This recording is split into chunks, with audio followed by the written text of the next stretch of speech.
اللهم زين بالقرآن لساني وجمل به وجهي وقوي. السلام عليكم ورحمة الله وبركاته. بسم الله الرحمن الرحيم. الحمد لله رب العالمين والصلاة والسلام على أشرف الأنبياء والمرسلين. Amma ba'du. Berjumpa kembali dengan program Tahsinul Quran yang pada video kali ini kita akan memasuki episode ke-7. Insyaallah kita akan membahas suratul Baqarah ayat 3. Mari kita perhatikan pada mushaf Departemen Agama pada awal ayat ketiga pada huruf alif tidak ada tanda apapun, namun pada mushaf Madinah pada huruf alif ada tanda kepala shad kecil. Hal ini menunjukkan bahwa huruf alif ini adalah huruf hamzah wasol. Ini huruf shad kecil adalah wasol, diwakilkan oleh shad dan diwakilkan lagi oleh kepala shad kecil.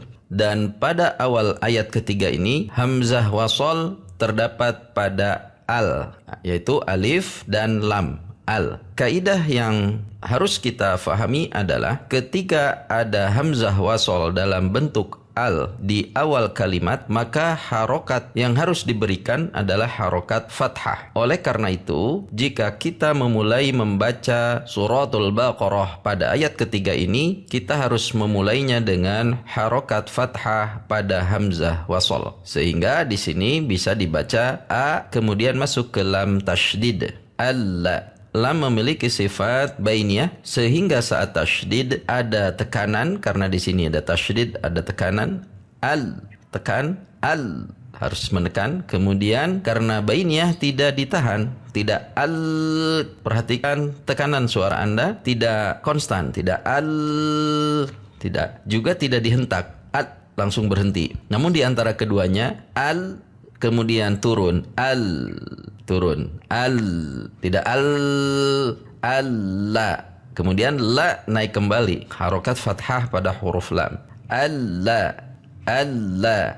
Kemudian kami ingatkan kembali bahwa hamzah wasol jika berada pada tengah kalimat maka tidak diberi atau dibubuhi harokat, sehingga ketika kita mewasolkan atau menyambungkan ayat kedua ke ayat yang ketiga, maka huruf terakhir pada ayat kedua langsung masuk kepada huruf lam. Sehingga di sini huruf terakhir pada ayat kedua adalah nun berharokat fathah, na, kemudian langsung masuk ke huruf lam sehingga dibaca nalla lil muttaqinalla.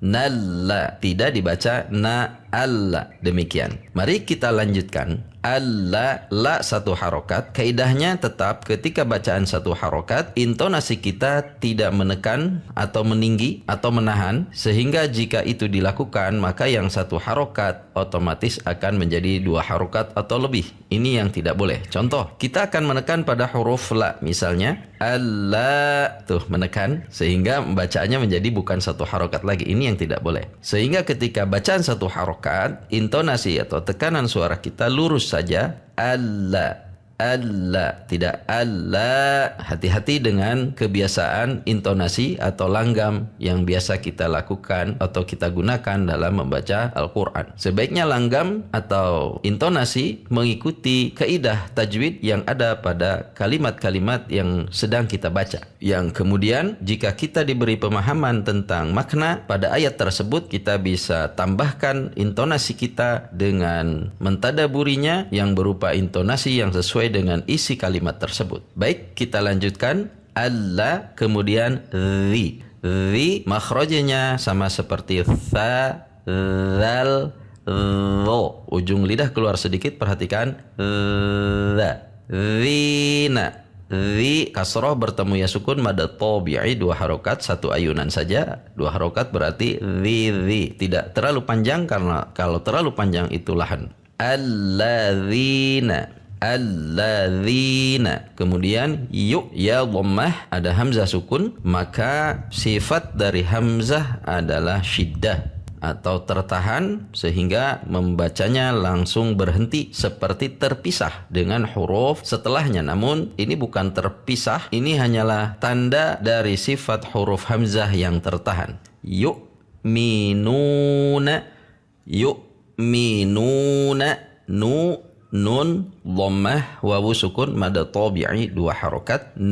Mari kita praktek perlahan. Bacaan 1 harokat datar, bacaan mad tabi'i 1 ayunan.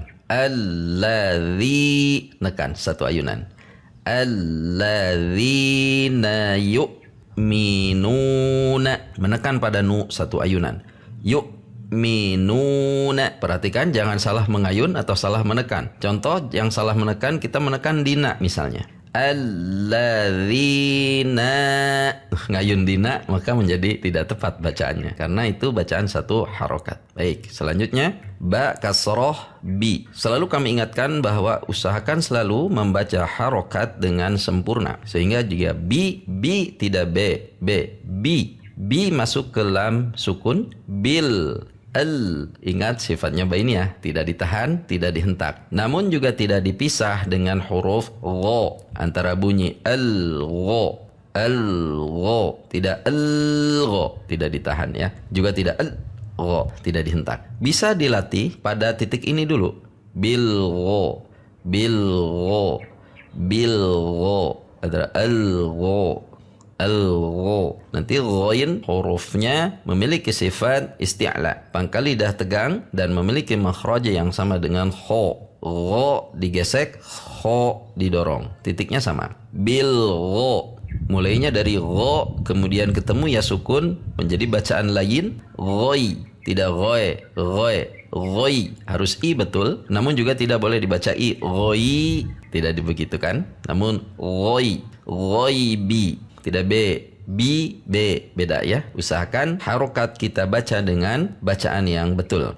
Bil ghoibi, bisa dilatih pada kalimat ini dulu, bil ghoibi. Selanjutnya wa yu, 1 harokat berarti tidak boleh menekan, tidak boleh wa atau yu, tetapi wa yu. Qi, ingat makhraj qaf itu berdekatan dengan kaf, bukan berdekatan dengan kho. Tidak qi, tetapi qi. Pada episode sebelumnya kita sudah melakukan percobaan qi.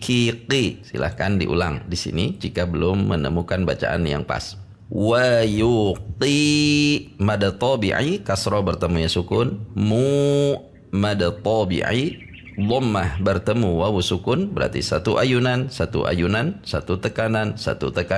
Dhammah dibaca dengan membulatkan bibir, namun kesempurnaan dhammah tidak ditentukan dengan seberapa bulatnya bibir, namun salah satu untuk menyempurnakan dhammah adalah dengan membulatkan bibir.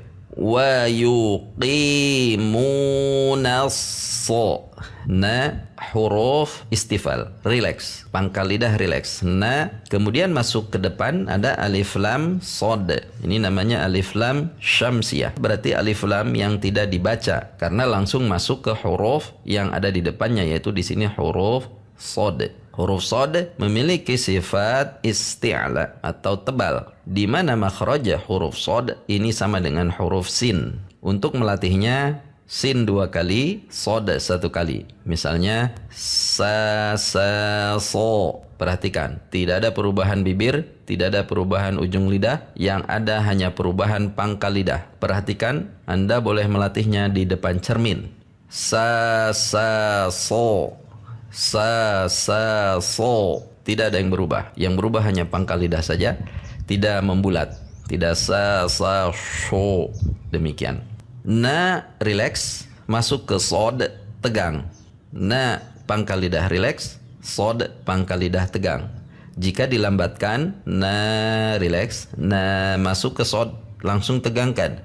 Na so, na so. Nah, ini hanya percobaan saja. Tentu na-nya tidak boleh dipanjangkan. Na so, na so. Biasanya jebakannya nanti na-nya ikut tebal atau dibaca seperti no so. Na-nya sudah ikut tebal. Na so, 1 harokat tidak boleh diayun, tidak boleh ditekan. La harokat berdiri pada huruf lam mad tabi'i 2 harokat. Ta 1 harokat. Ta tidak ta. Biasa saja ta. Wa mim kasroh masuk ke mim tasydid dibaca gunnah musyaddadah, sehingga harus ada dengung di hidung. Wa mim, jika hidung kita ditutup maka terjadi mim, ada suara yang terganggu. Itu menunjukkan bahwa memang betul suara kita suara gunnah. Wa mim ma mad tabi'i 2 harokat, 1 ayunan. Mari kita coba dari kalimat yang tadi dahulu. Wa yu datar ya. Qi ngayun, mu ngayun, nasso hati-hati, tidak boleh tidak boleh diayun. Nasso la diayun, tidak diayun. Sehingga cara mudahnya wa yuqimunas sholata. Sod tadi terlewat memiliki sifat ar-rakhah, sehingga saat tasydid harus terlihat alirannya, tidak terlalu cepat seperti nasso, tetapi nasso karena memiliki sifat yang mengalir. Wa yuqimunas sholata wa mimma. Selanjutnya ro. Perhatikan, yang penting pangkal lidah menegang, bukan membulat ro, tetapi ro. Selanjutnya zai, tidak ja atau ja. Zaqo wa mimma razaqo. Qaf ketika sukun harus memantul. Memantulnya harus tebal karena qaf memiliki sifat yang tebal. Tidak di wa razaqo. Zaqo tipis. Zaqo. Kalau tebal zaqo. Zaqo. Ditegangkan pangkal lidahnya. Namun karena ini pantulan yang berada di tengah kalimat, maka tidak boleh jeda, sehingga antara qalqalahnya qaf dengan na, huruf di depannya tidak terjeda. Perhatikan, zaqona, tidak zaqona, ada jeda, tidak boleh demikian. Razaqona, na mad tabi'i 1 ayunan. Razaqnahum, tidak hum. Hati-hati, hanya harus dibaca dengan sempurna, jangan sampai hum. Mim sukun di depannya ya, maka mim sukun dibaca idhar atau jelas. Namun mim sukun tetap memiliki sifat gunnah. Ada bunyi antara yu tidak dijeda. Hum yu, tidak hum yu ditahan, atau hum yu ditekan atau dipisah, tidak ya. Hum ada ada ujungnya, itu bainiyah juga, ada gunnah juga karena mim memang menempel padanya sifat gunnah. Hum yu di depannya nun sukun yun. Nun sukun bertemu dengan fa maka dibaca samar atau ikhfa. Bagaimana membaca ikhfanya? Ikhfanya di sini termasuk ikhfa yang pertengahan atau ausat. Sehingga saat membaca yun, lidah kita atau posisi bibir kita sudah pada makhraj fa. Silakan perhatikan yunfi,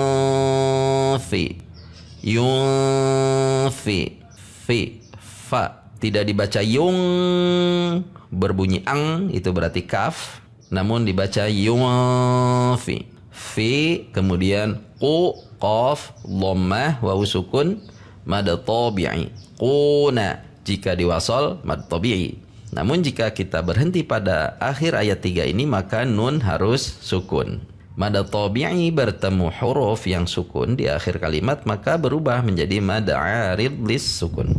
Sehingga panjangnya mengikuti bacaan mad arid lis sukun yang sebelumnya. Apakah itu 2, 4, atau 6? Misalkan kita asumsikan antara 4 atau 6. Yunfiqun,